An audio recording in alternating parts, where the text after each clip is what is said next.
Hello, I'm CJ Yan. This is a quick video to show how to remove black background in Photoshop. After starting Photoshop, we can go to File folder. I have two images. One is coffee, another one is the steam. Now I click and drag the coffee image into Photoshop to open the image.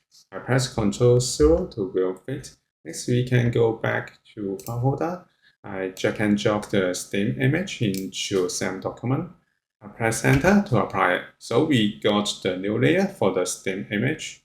Now we can use move tool and move the location to here.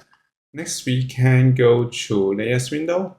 If you don't find the layers window, we can go to window and show layers here. Now go back to layers window, we can select the steam image and then go to blending mode, we can switch it to screen. So this is how we can remove black screen in Photoshop. Thank you for watching this video. Hope this helped. Please subscribe this channel. More video we will share with you. I'm CJ Yan. See you in the next video.